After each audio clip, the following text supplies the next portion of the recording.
Maybe some women aren't meant to be tamed. Maybe they just need to run free until they find someone just as wild to run with them. No one is too busy to pick up the phone to make a 1-minute phone call, no matter how busy they say they are. Maybe our girlfriends are our soulmates, and guys are just people to have fun with. I'm not ashamed of anything I've done. Shame is a useless emotion. Some people are settling down, some people are settling, and some people refuse to settle for anything less than butterflies. That's the difference between girls and women. Girls find men fascinating. Women know better. If you smile, even if you're feeling bad, the action of the muscles will trick your brain into thinking you're happy. The key to life is your attitude. Whether you're single or married or have kids or don't have kids, it's how you look at your life, what you make of it. It's about making the best of your life. Wherever you are in life,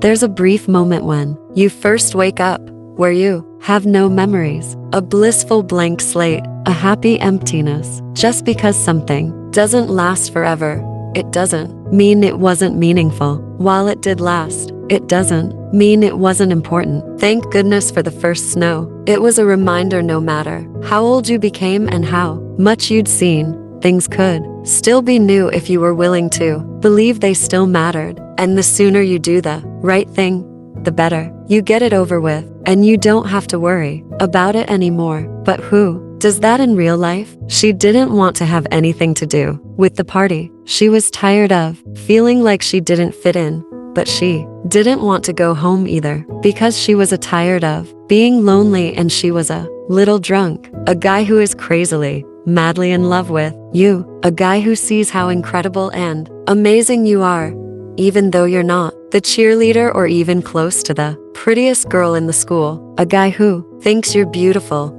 just the way you are. When it comes to people, don't write about who you know, but what you know of human nature. I can't wait to get out of the house. I can't wait to get out of here. I've been telling myself this all week. The getting out of here part is unspecified though. Maybe I simply want to get away from life. Life gives you lots of chances to screw up, which means you have just as many chances to get it right. I'm really enjoying being single. I'm not even looking to meet anybody, which is so freeing. Rule number 3, best friends always think you deserve the best guy, even if the best guy barely knows you exist. From my experience, honey, if he seems too good to be true, he probably is. I love things that are old and glittery, that come with layers of glamour and past lives. All those men who end up disappointing you after a while. You don't even want to have feelings anymore. You just want to get on with your life. There is a thin line between attraction and repulsion. As I'm writing, certain things become clear to me, and certain things begin to feel right and make sense. The pieces start to fall into place. I have this theory. If you forgive someone, they can't hurt you anymore. Money follows art. Money wants what it can't buy: class and talent. And remember, while there's a talent for making money, it takes real talent to know how to spend it. Maybe all men are a drug. Sometimes they bring you down, and sometimes, like now, they get you so high. A glittering disco ball spins from the ceiling, but the music is something I've never heard. Discordant and haunting and insistent. The kind of music that demands you dance. Lots of famous people are late bloomers. My father says it's an advantage to be a late bloomer, because when good things start happening, you're ready for it. You don't want to peak in high school. If you do, the rest of your life is a disaster. You have to let go of who you were to become who you will be. You choose the end of the summer to fall in love with this guy because secretly you don't want it to last. I know I'm not a wordsmith, and I don't write poetry. Sometimes I think I should, because it's really helpful, but I always wanted to write novels. The ADS was all about this idea that women could have it all. You could have a career, and you could have a husband, and you could have children. It's tempting to wish for the perfect boss, the perfect parent, or the perfect outfit, but maybe the best any of us can do is not to quit. Play the hand we've been dealt, and accessorize what we've got. Rule number 1. Why is it that the one time a cute guy talks to you, you have a friend who's in crisis? Whoever we are here, we might be princesses somewhere else, or writers, or scientists, or presidents, or whatever the hell we want to be, that everyone else says we can't. Sometimes I want to be on The Real Housewives of New York. I want to remind them to figure out how to get along and support each other. Love is dangerous. If you know it's dangerous, that makes you treasure it, and you'll work harder to keep it. Guys are like dogs. They never notice if you've changed your hair, but they can sense when there's another guy sniffing around their territory. Happiness comes out of being willing to do your work in your 20s too. Find out who you are, what you love. Who am I supposed to be again? Just be yourself. But who am I? When I was 8, I was reading a book in which it was snowing. When I looked outside, I expected there to be snow on the ground. I thought, this is the most powerful thing I can do. I'm going to be a writer. It was scary how a girl couldn't live without friends. Some secrets are better left at that -as secrets. The world is full of people who all want the same thing, and you have to do a little something extra to make them remember you. There's so many things that mattered so much in my 20 seconds and 30 seconds that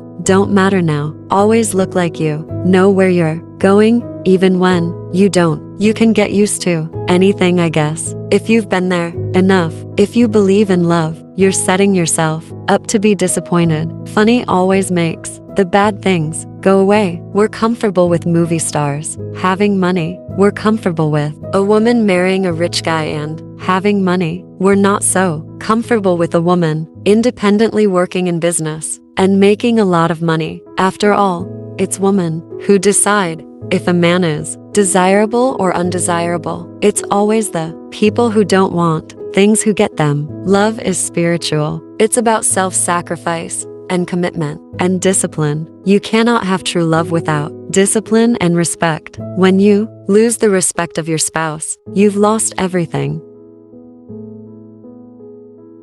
Candace Bushnell, born December 1, 1958, was born in Glastonbury, Connecticut. She is the daughter of Calvin L. Bushnell and Camille Salonia. Her father was one of the inventors of the air-cooled hydrogen fuel cell that was used in the Apollo space missions in the 1960s. Her Bushnell ancestors in the United States can be traced back to Francis Bushnell, one of the signatories of the Guilford Covenant, who emigrated from Thatcham, Berkshire, England in 1639. Her mother was of Italian descent. Candace Bushnell is an American author, journalist, and television producer. She wrote a column for the New York Observer 199 for 96 that was adapted into the best-selling Sex and the City anthology. The book was the basis for the HBO hit series Sex and the City 1998-2004 and 2 subsequent movies. She attended Rice University and New York University. She moved to New York in the late 1970s and often frequented Studio 54. In 1995, she met publishing executive Ron Galati, who became the inspiration for Sex and the City's Mr. Big. Bushnell followed this with the international best-selling novels 4 Blondes 2001, Trading Up 2003, Lipstick Jungle 2005, 1 Fifth Avenue 2008, The Carrie Diaries 2010, and Summer and the City 2011. 2 of her novels have been adapted for television: Lipstick Jungle 2008-09 on NBC, and The Carrie Diaries 2013-2014 on the CW. 1 Fifth Avenue has been optioned by the Mark Gordon Company and ABC for another television show.